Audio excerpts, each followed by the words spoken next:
Donc, pour rappel et pour celles et ceux qui découvrent ce format, les cafés transfrontaliers sont des rencontres courtes d'environ une trentaine de minutes destinées à partager des expériences, mettre en lumière des projets ou, comme aujourd'hui, présenter une publication pour accompagner votre thé ou votre café matinal sur les sujets transfrontaliers. Et aujourd'hui, nous avons le plaisir d'accueillir Stéphanie Becher de l'Inspection générale de l'administration, donc l'IGA, et Fabien Palol de l'Inspection générale de l'environnement et du développement durable, l'IGED, qui vont nous présenter le rapport Comitologie internationale fluviale en France hexagonale, état des lieux et nouvelles stratégies, publié cette année conjointement justement par l'IGA et l'IGED. Et donc, ils reviendront pour une vingtaine de minutes sur les principaux enseignements de son travail et les défis et les opportunités liées au partage et la gestion partagée des fleuves transfrontaliers. Et à la fin de cette présentation, on aura une dizaine de minutes et on laissera la place aux questions. Mais si jamais vous préférez mettre vos commentaires ou vos questions dans le chat, n'hésitez pas à le faire. On y reviendra après la présentation. Donc, merci beaucoup. Et Stéphanie et Fabien, la parole est à vous. Merci, bonjour à toutes et à tous. J'espère que vous voyez tous l'écran que j'ai partagé. Est-ce que c'est bon? Super. Donc effectivement, on va vous présenter le rapport conjoint de l'IGA et de l'IGED sur la comitologie internationale fluviale, donc finalisé en ce début d'année 2025. Donc l'idée était de dresser un panorama complet des instances de coopération qui concernent les fleuves et les rivières transfrontaliers français, et aussi de proposer des pistes pour mieux structurer la représentation française dans ces enceintes. Alors, la gestion de ces eaux transfrontalières, c'est un sujet à dimension multiple. C'est bien évidemment un sujet environnemental. Il s'agit de préserver une ressource commune, des écosystèmes partagés. C'est aussi un sujet économique. Ces fleuves sont aussi des infrastructures essentielles pour des enjeux de transport, pour des enjeux d'énergie, par exemple. Et puis, plus classiquement, pour ce type de commission, c'est une représentation, c'est une représentation classique qu'on s'en fait, c'est un enjeu diplomatique. Ce sont des instances de gestion d'eau transfrontalière, donc lieu nécessaire de discussion entre les différents États. Notre mission avait trois objectifs. D'abord, dresser un état des lieux exhaustif de cette comitologie, parce qu'a priori, il n'existait pas. Évaluer le fonctionnement en repérant les points forts, les limites du fonctionnement actuel, et puis identifier les leviers d'amélioration de la représentation française, que ce soit au niveau national ou au niveau local. L'analyse exhaustive de notre périmètre de mission nous a permis de produire une carte de synthèse que vous avez ici, qui illustre aussi finalement l'ampleur du champ couvert. On a essayé d'étudier l'ensemble des fleuves et rivières frontaliers de l'Escaut au nord jusqu'à la Bidassoa, frontière espagnole. Alors cette carte qui est disponible dans le rapport, vous montre la diversité des commissions. Certaines sont historiques, elles ont plus de 200 ans ou près de 200 ans. D'autres sont beaucoup plus récentes. Elles abordent beaucoup de thématiques différentes si on reste sur le champ globalement de la transition écologique. On a quand même identifié, nous, une douzaine de thématiques, les aspects à la fois quantitatifs et qualitatifs de l'eau, mais aussi l'énergie, les inondations, la biodiversité et bien d'autres. Et chacune de ces commissions va se décliner en instances plénières, en sous-commissions, en groupes d'experts ou encore en groupes de travail. Et on constate que finalement nos partenaires étrangers sont à différents niveaux, pas forcément juste des acteurs nationaux. On va trouver par exemple des cantons suisses, des régions belges ou encore la Commission européenne. Ça illustre la complexité d'un système où la France réussit encore à être présente, mais au prix d'une dispersion de ses forces qu'on a pu identifier lors de la mission. Donc, au total, ces instances, donc si on prend l'ensemble des commissions, mais également des groupes d'experts, des groupes de travail, des sous-commissions, on a une arborescence extrêmement complexe, hein, d'où le caractère à première vue peu lisible de la carte précédente. Donc, au total, on a recensé 150 instances qui correspondent à 28 traités ou accords internationaux. Donc, sur les différents bassins versants. Alors, on voit que la place du Rhin, hein, comme axe économique majeur en Europe, avec 87 instances sur l'ensemble du territoire, alors que sur la espagnol, le nombre de commissions peut être plus restreint. C'est lié aussi au fait que les bassins versants sont beaucoup plus étendus de l'autre côté de la frontière sur la partie est de la France. Mais au total, donc, un grand nombre de commissions, de groupes de travail et comme l'a dit Fabien en introduction, qui n'étaient pas forcément toutes connues, en tout cas recensées. Donc le tome 2 de notre rapport est vraiment l'idée de recenser tous les accords internationaux et toutes les commissions qui sont afférentes pour pouvoir avoir une base de travail si un accord évolue, si une commission ou un groupe de travail, une sous-commission est ajoutée ou supprimée. L'idée, c'était d'avoir une première base de données à compléter évidemment et à activer par la suite. Alors, comme je le disais, 87 instances au niveau du Rhin, du seul bassin versant du Rhin, avec plusieurs commissions dont certaines sont très anciennes, comme la CCNR sur la navigation, qui existe depuis 1815. D'autres sont extrêmement puissantes, comme c'est le cas de la CIPR, qui a été créée après la Seconde Guerre mondiale, en 1950. Les objectifs de la CIPR se traduisent dans des plans d'action à moyen terme, le plan Rhin 2020 suivi du plan Rhin 2040. Les activités de la CIPR servent d'exemple à de nombreux autres bassins fluviaux en Europe, et la coopération qui s'est instituée au sein de la CIPR a influencé le processus d'élaboration des directives de cadre communautaire sur l'eau, la DCE, et aussi les politiques de gestion, prévention des inondations ont largement été expérimentées à la CIPR avant d'être traitées à l'échelle de l'Union européenne. Donc c'est vraiment une institution puissante. Oui, on le voit à travers sa composition, à la fois des instances stratégiques de coordination, des groupes de travail, des groupes d'experts, des sous-groupes, comme le groupe FISH par exemple, qui sont pas, certains existent, puis sont un peu mis en sommeil, d'autres s'ajoutent selon les sujets à traiter, ce qui explique cette arborescence très, très complexe. Et on le verra, la difficulté pour la délégation française de suivre l'ensemble de ces groupes. Ça peut être aussi des outils, on peut signaler sur cette région Grand Est, l'outil LARCIM, qui est un outil open source de modélisation hydraulique, qui a donné lieu, au départ c'est juste un groupe de travail entre experts, et puis ça donne lieu à des comités techniques, un appui du secrétariat auprès de la CIPMS, etc. Donc ça peut être au départ des projets partagés qui donnent naissance à ces comitologies, comme c'est le cas de cet outil. Alors, comme je le disais tout à l'heure, une de nos premières missions était de faire un état des lieux de la représentation française.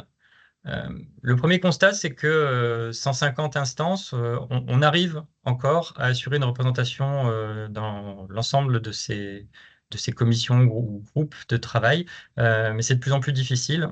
D'abord en raison de la multiplication des sous-groupes. Chaque nouveau sujet, un groupe est susceptible de s'ajouter, sans forcément de coordination globale, sans forcément de suppression d'un groupe passé. Et il n'y a pas forcément de concertation entre les États parties ou même au sein de l'instance de pilotage de la Commission. Représentation difficile aussi à cause d'un manque de coordination nationale. Il n'y a pas actuellement de dispositif pérenne pour harmoniser les positions, soit entre les ministères, soit entre les différents bassins quand il y a besoin. Même quand ils partagent finalement des frontières avec le même pays ou les mêmes pays. On a aussi noté un besoin de clarification des mandats, avec des représentants qui disposent rarement d'instructions formalisées, ce qui rend la posture française inégale d'un bassin à l'autre. À ça s'ajoute une rotation rapide des agents, bien plus régulière que dans les pays avec lesquels nous partageons ces instances, qui peuvent avoir des durées de poste parfois supérieures à 20 ans, contre des moyennes de quelques années en France. Sujet aussi de niveau hiérarchique parfois très différent entre des chargés de mission en France qui peuvent se retrouver face à l'équivalent d'un directeur d'administration centrale, donc avec une largeur de vue et un pouvoir de décision en réunion bien différent. Enfin, on a des moyens humains et financiers qui restent limités. On a certaines réals qui cumulent des dizaines de réunions internationales avec des équipes réduites. Donc c'est cet état des lieux qui est à la base de la structuration de nos réflexions, avec un objectif qui était de renforcer la cohérence sans alourdir le système. Les principaux enjeux que nous avons identifiés sont à 3 niveaux. D'abord, la question des échelles, et on y reviendra après. Il faut sûrement redéfinir l'articulation des niveaux entre le national, le régional et le local. Cette absence d'articulation peut créer des sujets orphelins, des questions locales importantes qui ne trouvent plus de relais au niveau national. D'où la nécessité sûrement d'un cadre de coopération multiniveau qui serait capable d'assurer la subsidiarité sans cloisonnement administratif supplémentaire. Un deuxième enjeu, c'est celui de la prise en compte des sujets émergents. Trop souvent, les commissions se concentrent sur la gestion de crise ou strictement sur leur périmètre de thématique, sans forcément intégrer des évolutions structurelles plus larges.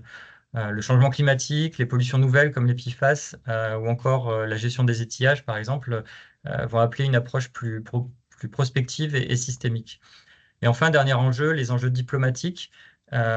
Ces commissions sont des outils d'influence. Dans chacune de ces instances, la question de la conséquence d'une absence dans le futur, absence de représentation, doit être posée.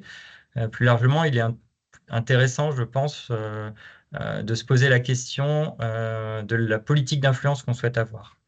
Donc il y a un vrai sujet de formation des agents experts aux enjeux diplomatiques, ce qui n'est pas forcément leur cœur de métier habituel, et d'intégrer les groupes techniques, donc les groupes d'experts, les groupes de travail, dans la stratégie d'influence extérieure de la France.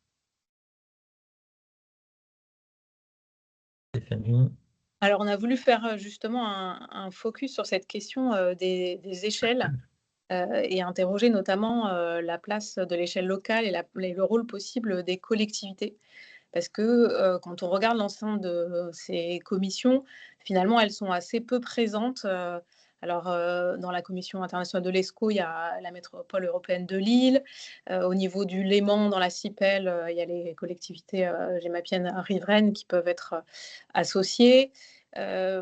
Au niveau de la ROIA, les accords il y a un comité technique, mais il n'est pas très actif, mais les collectivités pourraient jouer un rôle.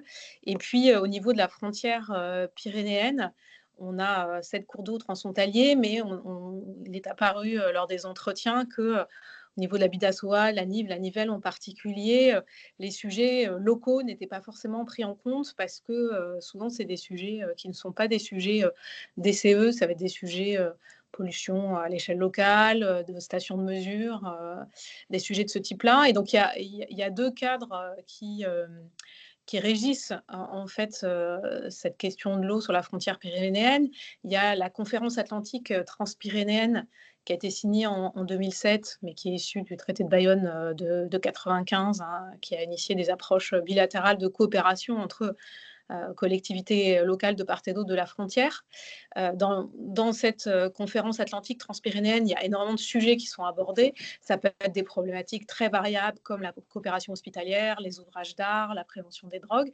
Et il y a un groupe eau, à la fois sur les plans quantitatifs et qualitatifs, mais il ne s'est pas réuni depuis 2014.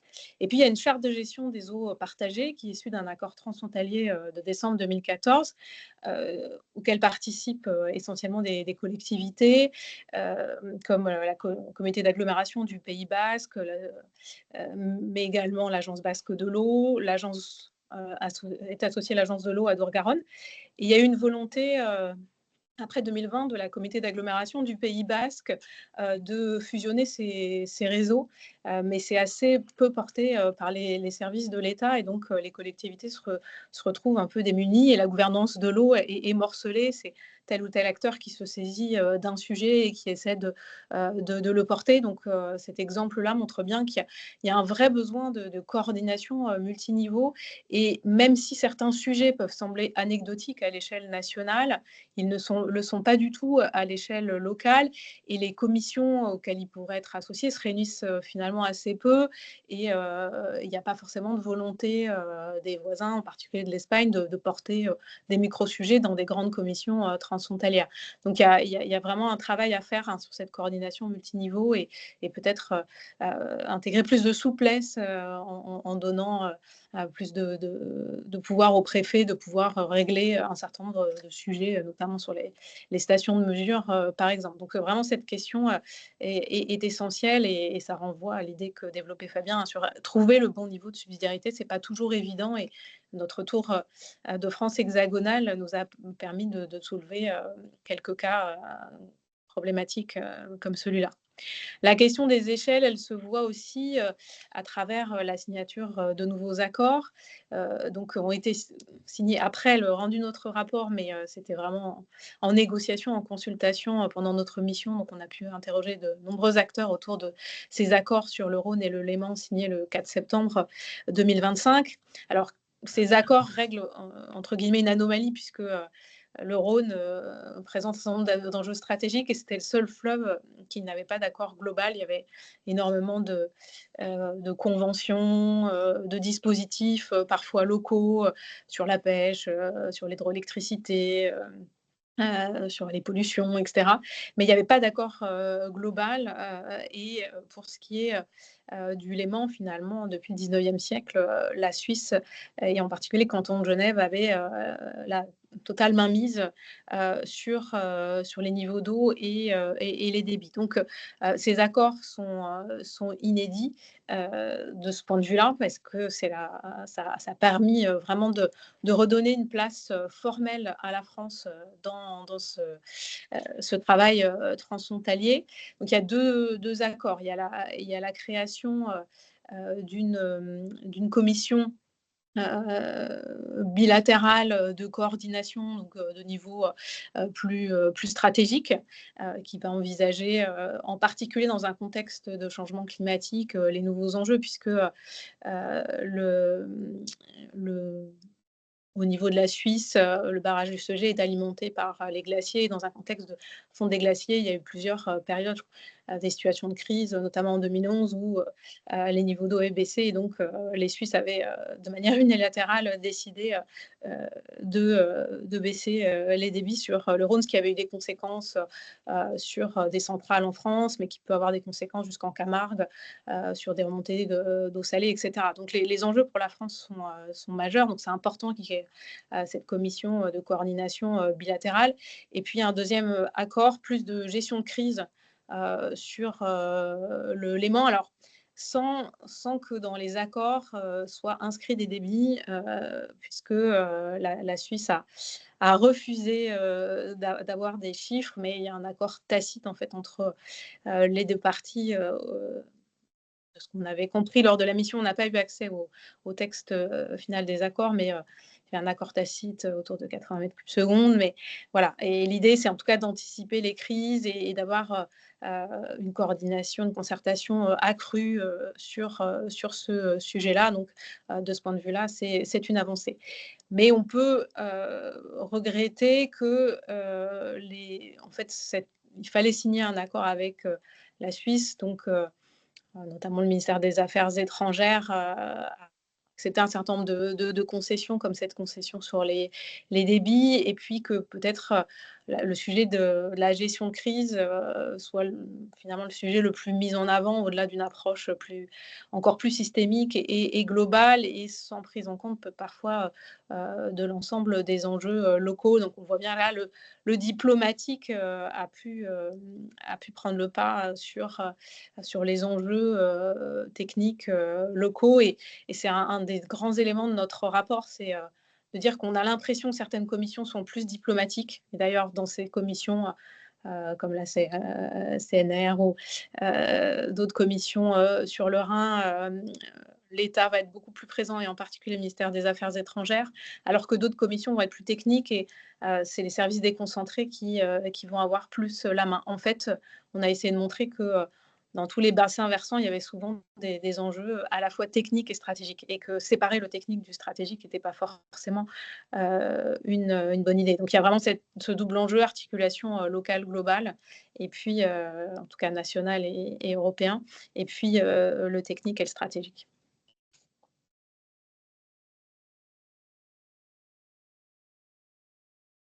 Alors, cette question des échelles, hein, elle est essentielle dans nos recommandations. Par conséquent, on voit, donc on a essayé dans les propositions du rapport d'établir une sorte de feuille de route à destination des administrations centrales avec des mesures à court, à moyen et long terme. Et cette question des échelles fait partie des mesures de long terme qui nous semblent indispensables à mettre en place, parce qu'il va falloir changer un certain nombre de pratiques, donc ça va prendre du temps. Et notamment cette réflexion sur la place des opérateurs de l'État, des collectivités, opérateurs type VNF par exemple, dans les groupes de travail, dans les groupes d'experts. Alors, VNF peut l'être dans certaines commissions, mais peut-être d'autres opérateurs pourraient l'être davantage dans d'autres. Et puis sur le rôle de la mission opérationnelle transfrontalière qui finalement a cette capacité justement de mise en réseau d'acteurs à la fois d'échelle locale et nationale, voire européen, a des compétences techniques, juridiques et financières qui pourraient être mises au service davantage de ce réseau français qui gère ces problématiques transfrontalières fluviales, aussi de par son expertise à la fois globale sur de nombreux sujets. Elle traite des sujets fluviaux et en particulier des sujets d'inondation en lien avec la DG Régio, mais également de son expertise territorialisée et du fait du lien étroit avec ses adhérents. Donc ça nous semble un thème à investiguer à long terme. Et puis, sur cette question des échelles, mieux intégrer l'échelle européenne dans les stratégies internationales fluviales. Finalement, on a eu le sentiment, en faisant ce rapport, que la France était très présente en termes de politique de l'eau, a une expertise reconnue à l'échelle internationale, et va être très présente sur le fleuve Sénégal, le fleuve Mékong, et finalement aura une représentation peut-être moins importante sur les fleuves qui traversent son territoire, considérant que peut-être les institutions bruxelloises ont su créer un cadre suffisant pour régler ces problématiques, mais ça la positionne dans un rôle peut-être de réaction face aux différents sujets, plus que d'anticipation de nouveaux sujets. Alors, au-delà de ces enjeux de long terme sur les échelles et la gouvernance, on a aussi identifié des mesures plus immédiates qui peuvent soit être mises en œuvre rapidement, soit dans des délais relativement courts. On est sur du court au moyen terme. D'abord, mieux reconnaître et valoriser les compétences acquises à l'international pour les agents qui participent à ces instances. Elle demande une expertise technique, mais aussi une maîtrise du dialogue transfrontalier, une continuité de l'action qui n'est pas suffisamment prise en compte aujourd'hui dans les carrières, ce qui peut aider à notre représentation par rapport au constat qu'on faisait tout à l'heure de différence entre ces niveaux. On en parlait tout à l'heure également, la nécessité de clarifier les mandats de manière simple, opérationnelle. Il faut que chaque représentant sache précisément quelle position il doit porter, avec quel degré de latitude il peut participer à ces réunions pour renforcer la cohérence de notre action sur l'ensemble des commissions. Ça doit s'accompagner aussi d'un effort de capitalisation des connaissances, construire une mémoire partagée autour des accords. Denis parlait du tome 2, c'est que l'identification de tous ces accords n'existait pas facilement, en tout cas au niveau des différents ministères. Donc mémoire autour de ces accords, des positions françaises, des retours d'expérience et qui soient accessibles à tous les services concernés. L'idée, c'est vraiment de donner aux agents les moyens d'agir correctement, de renforcer la continuité, la lisibilité de notre présence dans ces commissions. Et au-delà de toutes ces mesures, l'enjeu est plus large. On a souhaité mettre l'accent sur le fait d'avoir une approche systémique de la gouvernance de l'eau transfrontalière, c'est-à-dire relier les échelles, les thématiques et les acteurs, ne pas opposer le technique au politique ou au diplomatique et ne pas opposer le local au national. Sortir d'une comitologie aussi où chaque groupe travaille de plus en plus finement sur son propre segment, son propre domaine, et parfois au détriment d'une vision globale, on en parlait tout à l'heure. On observe souvent une spécialisation très forte des groupes de travail. Alors cette expertise pointue, elle est vraiment précieuse, mais elle a parfois pris le pas sur une lecture plus transversale des enjeux, avec pour résultat que des problématiques majeures comme le changement climatique ou les pollutions qui vont affecter directement la qualité de l'eau, les débits, la navigabilité, les risques d'inondation, encore l'énergie, le transport fluvial ne vont plus trouver leur place dans ces espaces qui sont devenus trop cloisonnés. Donc adopter cette approche systémique, quelque part, c'est se redonner une hauteur de vue, reconnecter les sujets entre eux, remettre le fleuve dans une vision d'ensemble des territoires, ce qu'on fait d'ailleurs au niveau local quand on a des projets d'aménagement. estime au travers de notre rapport qu'on devrait être capable de le faire pour la gestion de ces fleuves. C'est pour nous la condition pour à la fois rationaliser la comitologie, mais aussi renforcer notre influence dans la gestion de ces fleuves partagés, porter des positions qui soient cohérentes, qui soient lisibles, pleinement alignées avec les réalités physiques, économiques, environnementales de tous ces bassins transfrontaliers. Donc voilà pour une présentation de notre rapport. N'hésitez pas si vous avez des questions. Et je vais arrêter le partage, ça serait peut-être plus Oui, peut-être comme ça idéal. on voit la salle. Voilà. Parfait. Bah, merci beaucoup pour cette présentation. C'est intéressant, effectivement, cette idée plus systématique, comme vous disiez à la fin, sur relier les échelles et aussi cette question de multiniveau, impliquant aussi un peu plus ou intégrant mieux ce niveau européen qui peut se chevaucher avec le transfrontalier, parce qu'on sait bien que c'est une ressource qui justement n'a pas de frontières. Donc, je propose que nous tournions vers les participants. Si vous avez des questions, n'hésitez pas à lever la main ou de vos micros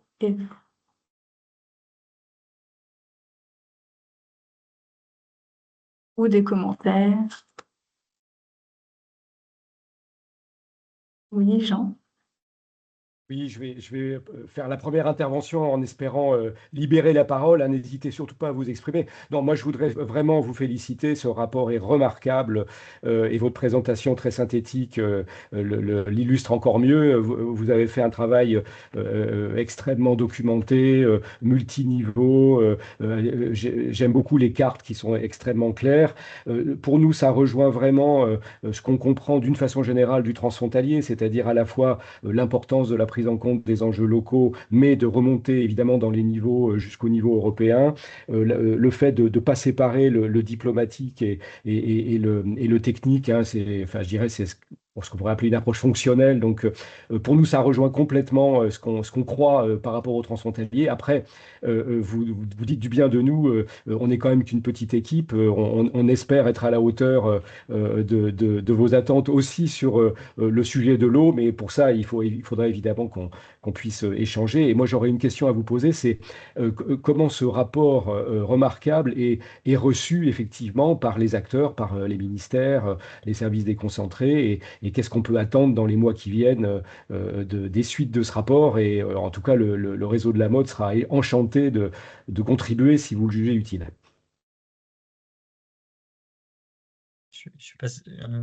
Pour l'instant, on est à l'étape de présentation du rapport aux différentes administrations centrales concernées. Nous, notre rôle, en fait, c'est effectivement d'avoir fait cette mission, on n'a pas là voulu lister les recommandations qui sont dans le rapport, ce n'était pas l'objet de la présentation, mais effectivement, certaines recommandations s'adressent directement à des bureaux, des sous-directions, des directions d'administration centrale. Donc, l'idée maintenant, c'est de refaire le tour de ces administrations et puis de voir avec elles comment ça peut se concrétiser. Il y a un vrai enjeu autour du ministère de la Transition écologique au niveau de la direction de l'eau, peut-être de prendre un rôle d'animation autour des suites qui seront données à ce rapport, et c'est en cours de discussion. Oui, et je pense que la dynamique de capitalisation peut être d'ailleurs menée à différents niveaux. C'est vrai que la structure, notre volonté, c'est d'appeler à la structuration d'un réseau national, mais toute capitalisation d'informations autour de ces sujets transfrontaliers et en particulier fluviaux, si le rapport peut montrer son importance et accompagner cette évolution, c'est sûr que ce sera un acquis, parce que un des éléments qu'on n'a peut-être pas souligné, c'est ou très rapidement, hein, c'est le fait que du côté des Allemands, des Néerlandais, des Suisses, on a des équipes qui gèrent ces problématiques-là, qui sont en place depuis très longtemps et qui connaissent bien les sujets, alors que notre fonctionnement administratif, avec un turnover très, très rapide des équipes, empêche ce suivi sur le long terme des dossiers. Et sur le transfrontalier, on sait bien qu'il y a des sujets qui doivent être portés sur le temps long. C'est pour ça que dans nos recommandations, on a été modeste en faisant trois temporalités, et on sait bien que sur les mesures de court terme, le contexte n'est quand même pas le plus propice à la prise en compte de recommandations de court terme. Mais voilà, on suit le sujet en tout cas.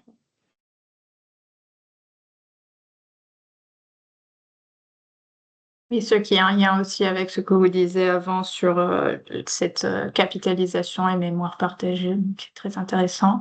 On a une autre main levée. Oui, bonjour, vous m'entendez bien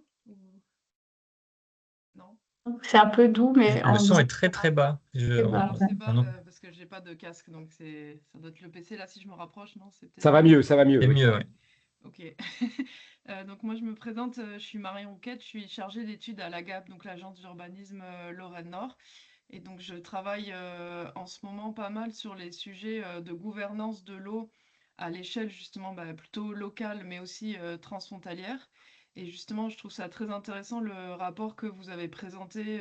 Justement, j'étais impressionnée de savoir par exemple que sur le Rhin, il y avait autant de sous-groupes de travail. Enfin, il y a ces fameuses commissions internationales, mais qu'après, il y a énormément de petits groupes en fait qui gravitent autour de on va dire, cette forme de gouvernance. Et là, je me dis, rajouter à cela maintenant, il y a les territoires qui s'emparent aussi de ces sujets-là et qui sont en train de former des gouvernances plus locales à l'échelle de sous-bassins versants. Et effectivement, je m'interroge comment tout cela va s'articuler. Par exemple, on a le bassin versant des Trois Niers, ni française, ni allemande, ni réunie, qui sont en train de réfléchir à une gouvernance locale aussi de l'eau. Et voilà, il y a déjà ce groupe qui existe à l'échelle de la Moselle aussi, enfin des instances plutôt internationales.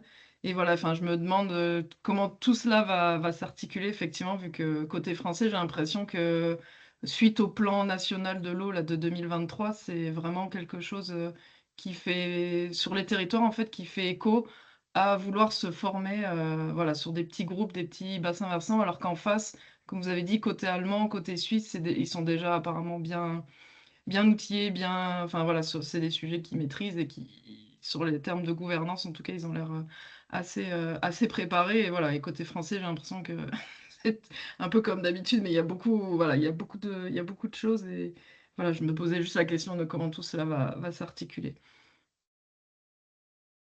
Très clairement, c'est un des sujets qu'on met en avant dans le rapport, hein. C'est à la fois le fait de gérer la subsidiarité, savoir comment on fait travailler le national avec le local. Donc on a bien en tête ces structurations qui se mettent en place au niveau très local sur des petits bassins. Là, on a parlé des grands fleuves principalement dans la présentation, mais effectivement, il y a tous ces enjeux qui interviennent. Euh, L'idée, c'est vraiment en fait, on est sur la première marche en fait d'une trajectoire qui va nous emmener sur des adaptations à long terme, on l'espère, hein, si nos recommandations sont prises en compte.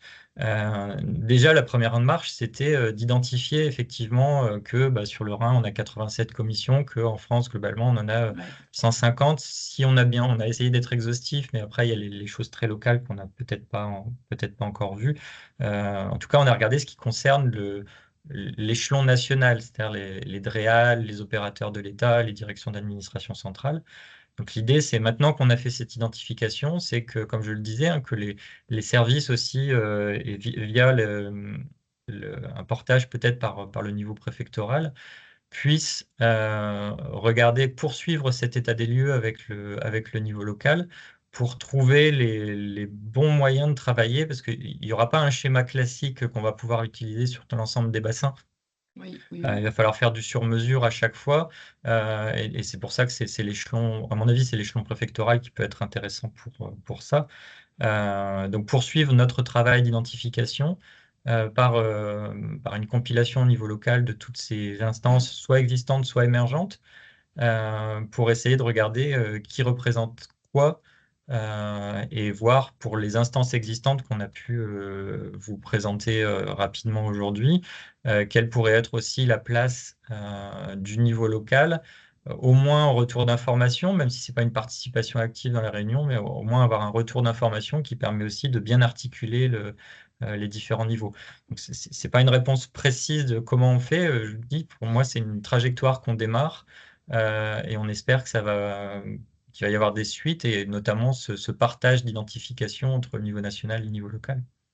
Oui, je pense que c'est surtout un besoin, effectivement, souvent, quand on voit ce genre d'instances qui se forment à l'échelle locale, surtout qu'ils ont bien précisé que, par exemple, sur l'ANI, ils voulaient engager vraiment tous les acteurs, dont l'ADREAL. Là, on vient de dire que bah, l'ADREAL Grand Est, elle est déjà sursollicitée parce que c'est effectivement, il y a 87 commissions sur lesquelles elles sont invitées, si ce n'est peut-être même plus avec les sous-groupes. Enfin, justement, oui, ça va poser, enfin, je pense qu'à terme, en termes de moyens humains, il va y avoir une espèce de dilution et de dispersion voilà, entre l'échelle locale et puis les instances un peu plus internationales, transfrontalières. Mais oui. D'où l'importance de l'animation du réseau à toutes les échelles et Oui. comme le disait Fabien, du portage à l'échelle des préfectures, mais aussi du préfet coordinateur de bassin éventuellement. Et en fait, c'est une question qu'on s'était posée parce qu'au départ, quand on a commencé à avancer le chiffre de 150 instances, qui comprennent tous les sous-groupes, etc., 150, c'est le Oui. chiffre en global, on nous a dit, mais peut-être qu'il y en a certaines dans lesquelles la France n'est pas obligée d'aller. Et en fait, spontanément, on se disait oui, peut-être qu'il y en a qui sont pas très utiles. Et en fait, on s'est rendu compte qu'à partir du moment où elles existaient, de la part de nos voisins, c'était un lieu d'influence et il y avait des enjeux diplomatiques. Donc, ne pas y aller était du coup dommageable pour le rôle que la France voulait jouer dans ces commissions. C'est plutôt à la France d'essayer de porter l'idée que certaines instances, si elles ne sont plus réunies, si elles sont en sommeil depuis quelque temps, est-ce que c'est pertinent de les conserver ou est-ce que c'est pas plus pertinent d'en créer une autre? C'est-à-dire que chaque fois qu'on crée un nouveau sous-groupe, un groupe d'experts, un groupe de travail, de réfléchir à la pertinence de garder tous les autres, y compris dans une logique aujourd'hui de sobriété. C'est-à-dire que toute la réunion de ces instances entraîne des frais de représentation, etc. Et sobriété budgétaire, mais aussi sobriété du point de vue des déplacements, etc. Donc, il y a vraiment une réflexion globale, comme le disait Fabien, c'est la première étape d'un chemin qui est essentiel et vraiment cette gouvernance de l'eau à l'échelle locale, elle est importante, cette structuration, elle est importante parce que notre analyse, c'est aussi que ces structures, comme elles sont plus souples, plus agiles, souvent avec aussi des personnels qui sont souvent plus bilingues ou trilingues, il y a plus de flexibilité au sein des collectivités locales entre la partie justement technique et plus politique. C'est important qu'elles puissent relayer à d'autres niveaux. Mais ce qui vraiment est important de travailler dans les années à venir, et chacun à son niveau est acteur de cette animation de réseau, c'est-à-dire de se faire le relais d'information et éventuellement d'essayer de faire porter des sujets dans des commissions internationales si des sujets plus importants doivent être traités, si on dépasse l'échelle strictement locale. Donc ça, je pense que chacun à son niveau doit jouer son rôle dans cette animation de réseau et partage d'informations.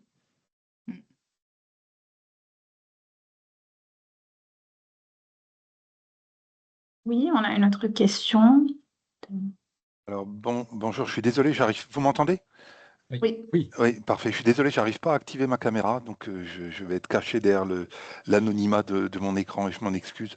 Jean Richert, je suis directeur environnement agriculture à la collectivité européenne d'Alsace, donc façade rhénane de la France. Alors nous aussi, on s'y perd parfois un petit peu. Même en ayant les pieds dans le Rhin, on s'y perd aussi un petit peu dans les modalités de gouvernance et différents niveaux.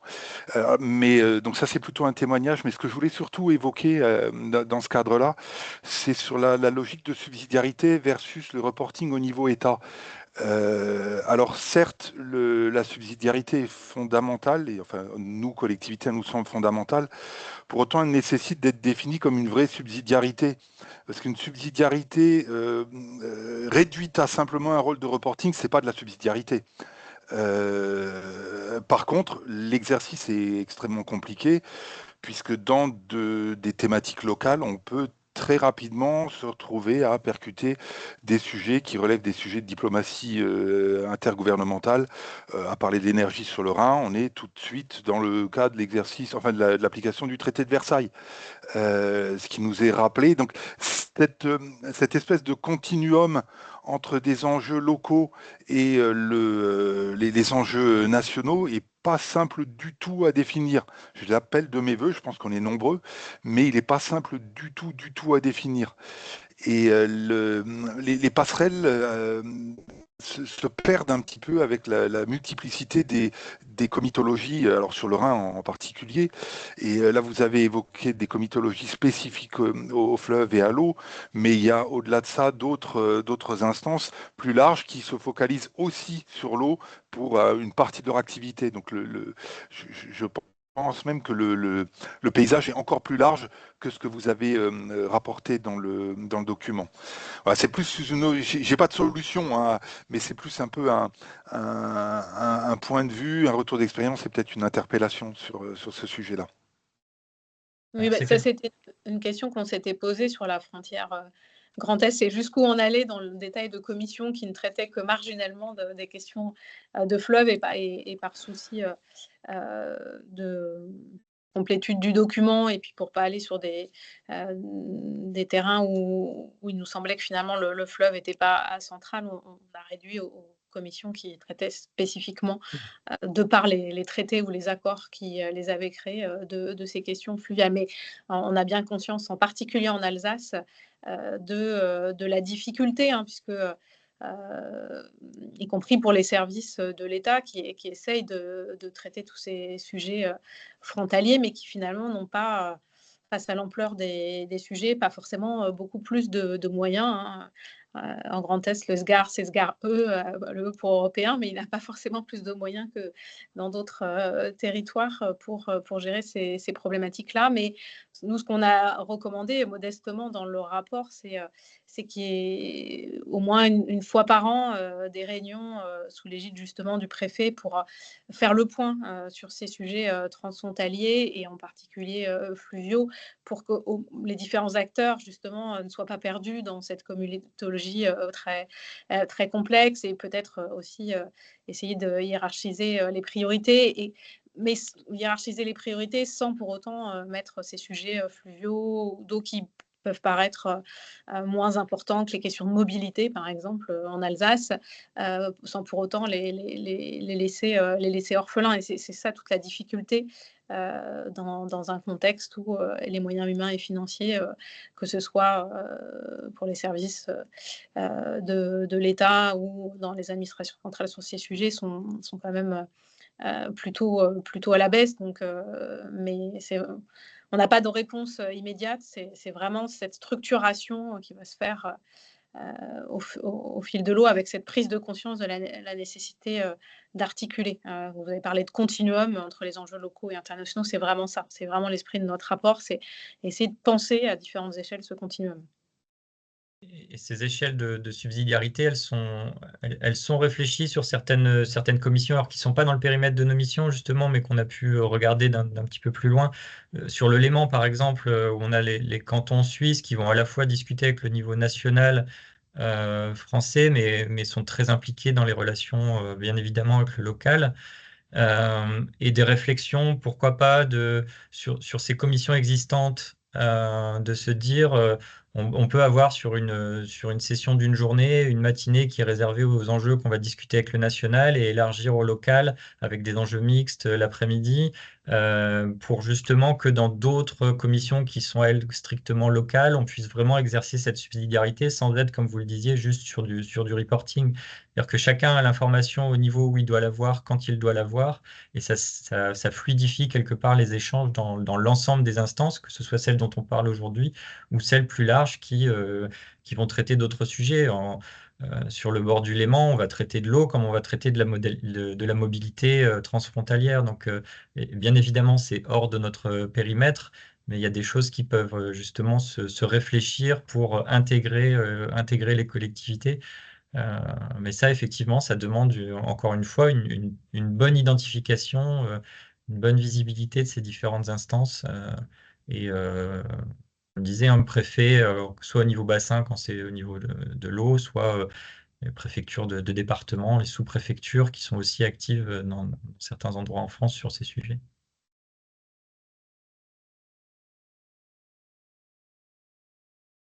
Très, très bien. Merci beaucoup. C'est effectivement pas simple. Mais oui, Jean? Oui, Donc, non, je pense, enfin, Martina, je veux pas presser les choses, mais je pense qu'on s'achemine vers la conclusion pour respecter exactement. le format limité. Non, juste encore un petit mot du côté de la mode. Nous, on aimerait vraiment mettre l'eau dans notre programme de travail de l'an prochain, l'eau transfrontalière, hein. Je pense que ce que vous nous avez dit montre bien l'enjeu. Donc simplement, nous, on le fera pas effectivement si nos adhérents ne nous le demandent pas. Donc là, je m'adresse un petit peu à toutes les personnes présentes de notre réseau. Reparlons-en de ce sujet et voyons effectivement si vous jugez intéressant, ce que la MOT peut faire grâce à son réseau, hein, par rapport à ces enjeux. Enfin, de mon côté, je remercie à nouveau les inspections d'avoir fait ce travail remarquable. Oui, oui. Et d'ailleurs, nous envisageons éventuellement s'il y a un intérêt, mais on le voit parmi les adhérents et les membres de la MOT aussi, que cette question de gestion de l'eau et les risques hydrauliques sont vraiment des enjeux majeurs. Donc, s'il y a l'intérêt, on pense aussi à éventuellement créer une groupe de travail sur plusieurs thématiques que ce rapport a abordé. Donc, on verra ça pour la suite. Mais merci encore pour cette présentation qui était à la fois très riche et synthétique. J'ai mis le rapport dans le chat, donc je vous invite à le consulter pour approfondir le sujet si cela vous intéresse. Merci à toutes et à tous pour votre participation et je vous souhaite une excellente continuation de journée. Merci. Merci beaucoup pour Merci l'invitation. beaucoup. Merci pour l'invitation et votre écoute. Au revoir. Merci, bonne journée. Au revoir. Merci, au revoir.